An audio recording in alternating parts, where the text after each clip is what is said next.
नमो तस्स भगवतो अरहतो सम्मा सम्बुद्धस्स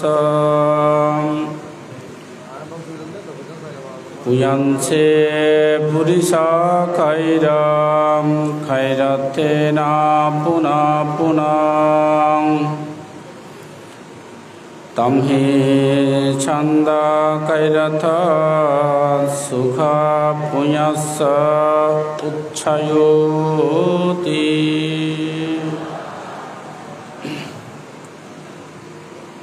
মানুষের জীবনে পুণ্যের প্রয়োজন আছে। পুণ্য ছাড়া মানুষ পৃথিবীতে এক সেকেন্ডের জন্য টিকতে পারবে না। পৃথিবীতে যত মানুষ দেখেন সুখ, আমরা সুখী মানুষ বলি, সেই সুখ একমাত্র পুণ্য থেকেই উৎপন্ন হয়। সেজন্য মহাকারণিক তথাগত বুদ্ধ পুয়াংসে পুরিসা খায়রা, তোমরা বারবার পুনঃপুনবার কুশল কর্ম সম্পাদন করো, কুশল কর্ম তোমাদেরকে সুখ প্রদান করাবে, আর অকুশল কর্ম তোমাদেরকে দুঃখ প্রদান করবে। আজকে এমন একটি সত্য, চিরসত্য, বাস্তব সত্য উপলব্ধি করার জন্য যে ধর্ম ইধানন্দাতি পেচ্ছানন্দাতি খাতা পুণ্য উভয়াত্মানন্দাতি, এই জন্মে এবং পরজন্মে মানুষ নন্দিত এবং আলোকিত হয় এবং মৃত্যুর পর কোনো এক সুন্দর এক স্থানে উৎপন্ন হয়। সেই প্রত্যয়ে এই সাকুরা গ্রামবাসী সকলেই সম্মিলিতভাবে, কারো 1 টাকা, কারো 1000 টাকা, কারো আবার লাখ টাকা এখানে শ্রদ্ধাদান রয়েছে।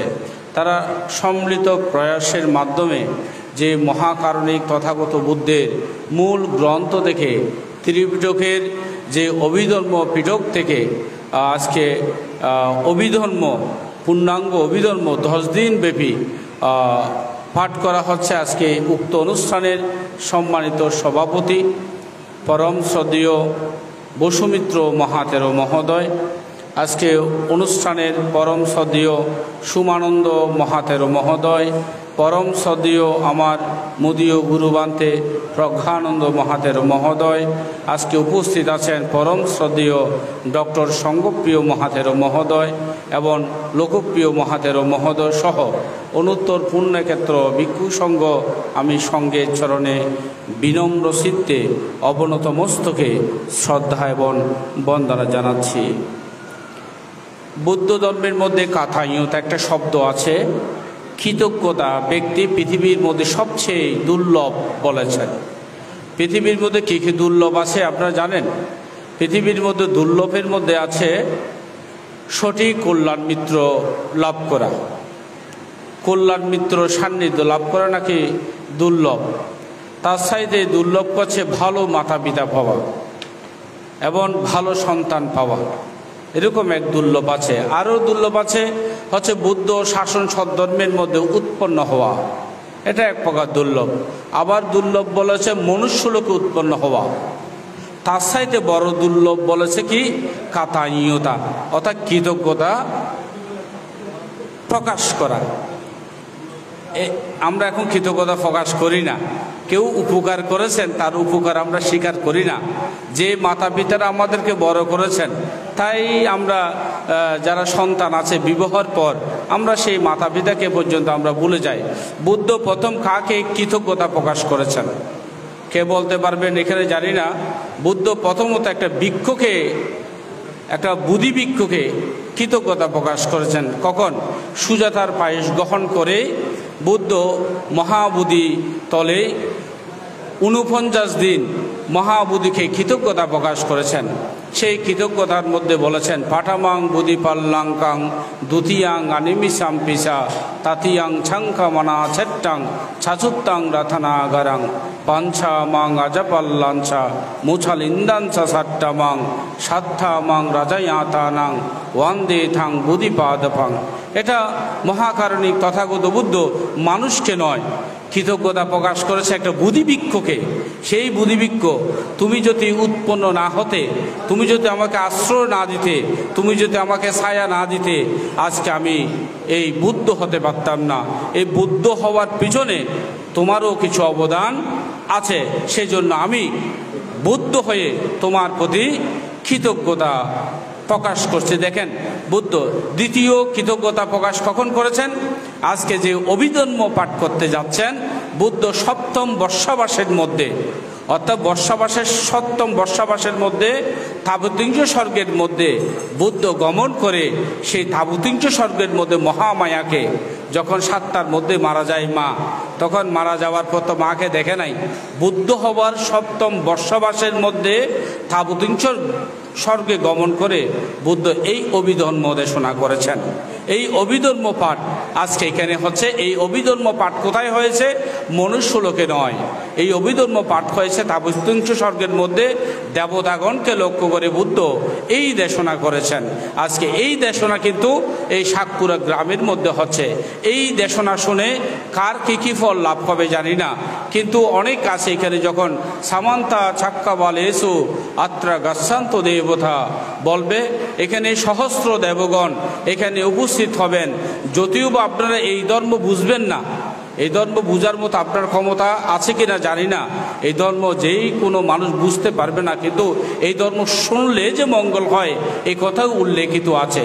বুদ্ধের সময়কালীন এক সময় এক পাহাড়ের মধ্যে 500 বানর, আমরা বানর বলি না, 500 বানর অবস্থান করত।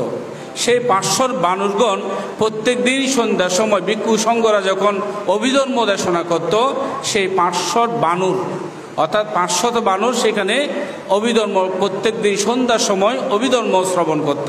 এই শ্রবণজনিত কারণে শুধু শুনেছে, এই শোনাজনিত কারণে তারা প্রথমে ব্রহ্মলোকে গিয়ে উৎপন্ন হয়েছেন। শুধু শুনেছেন, বানর তো কথা বলতে পারে না, শুধু শুনেছে, শোনার কারণে তারা ওই সেই স্বর্গে থেকে আবার আমাদের মহাকারণিক তথাগত বুদ্ধ যখন এই মর্ত্যলোকে আবির্ভূত হয়েছেন 2500 বছর আগে, তখনই সেই বানরগণ মনুষ্যলোকে উৎপন্ন হয়ে বুদ্ধের কিঞ্চিত পরিমাণ ধর্ম শোনার সাথে সাথে তারা মার্গফল লাভ করেছেন। এটাই হচ্ছে অভিধর্ম পাঠের শোনার একটা ফল। এই অভিধর্ম যারা প্রত্যেক দিন শুনবেন, এই অভিধর্ম পাঠের জন্য যারা সার্বিকভাবে অংশগ্রহণ করবেন, যারা সার্বিক সহযোগিতা করেছেন, আপনার মৃত্যুর পর কোনো এক দেবলোকে দেবসুখ, ব্রহ্মলোকে ব্রহ্মসুখ, পরিশেষে নির্বাণ সুখ আপনারা লাভ করতে সক্ষম হবেন। তাই সূত্রপাঠ শুনলে পুণ্য হয় কি না? অবশ্যই পুণ্য হয়। এটা জিনপঞ্জ গাথার মধ্যে বুদ্ধ উল্লেখিত করেছেন। জিনপঞ্জ গাথা মানে আপনারা শুনে সবাই জানেন, জিনপঞ্জ গাথার মানে দুজন ভিক্ষু ছিল, দুটা ভিক্ষু ছিল, 40 বর্ষাবাস পর্যন্ত সেই বনে জঙ্গল ওনারা 2 বন্ধু ধ্যান করেছেন। এক বন্ধুর কাছ থেকে চিন্তা চেতনা হয়েছে, আমি লাল কাপড় ত্যাগ করে সংসার জীবনে যাব, সংসার আচ্ছা সেই পুণ্যের প্রয়োজন আছে। সেই জন্য আপনারা সবাই মিলে সেই পুণ্য কাজে অংশগ্রহণ করবেন। সময়ে তারতম্য আছে বিদায় আমার কথা দীর্ঘায়িত করব না। এখানে যেহেতু পাঠটান পাঠ, এখানে অভিধর্ম পাঠ শুরু হবে, সেই সুবাদে যারা এখানে আত্মিক কায়িকভাবে যারা সার্বক্ষণিকভাবে অংশগ্রহণ করেছেন, আপনাদের সবার জয়মঙ্গল কামনা হোক, এই প্রত্যাশা কামনা করে আমার সংক্ষিপ্ত আশীর্বাদ এখানে উপসংহার করলাম। জগতের সকল প্রাণী সুখী হোক। সাধু সাধু সাধু। এখন আমাদের সভাপতি বান্তে আশীর্বাদ প্রদান করে, ওনার আশীর্বাদের পরেই আমরা অভিধর্ম পাঠ শুরু করব। আপনারা একটু শৃঙ্খলাভাবে বসে পড়ুন। আর স্বেচ্ছাচার বুদ্ধি দৃষ্টি আকর্ষণ করছি, যারা আসতে চান এদিকে এই মধ্যখানে যে মহিলারা বসেছেন এদেরকে উঠিয়ে দেন, মধ্যখানে রাস্তাটা করে, মধ্যখানে রাস্তাটা করে দেন, মধ্যখানে যাওয়া আসা করতে পারবার মধ্যে মা বোনদের দৃষ্টি আকর্ষণ করছি, একটা আপনার পাশে বসেন, এটা রাস্তা রাখেন, এটা একটা রাস্তা রাখেন। এবার আমাদের পরম শ্রদ্ধেয় বড়বান্তে মহোদয় ওনার আশীর্বাদ প্রদান করছেন। এরপরে পরিত্রাণ পাঠ করা হবে, তারপরে সাথে আরম্ভ হবে।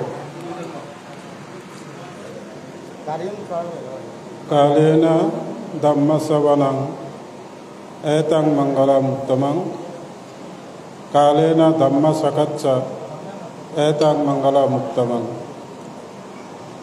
आयुष्मान भिक्षु संघ এবং উপস্থিত শ্রদ্ধাবান উপাসক উপাসিকাবৃন্দ, আজকে এই সামগ্রিক অনুষ্ঠানের 10 দিনব্যাপী ভগবান বুদ্ধের মুখনিসৃত সত্যবাণী আমরা সকলেই মনোযোগ দিয়ে যদি শ্রবণ করি, তাহলে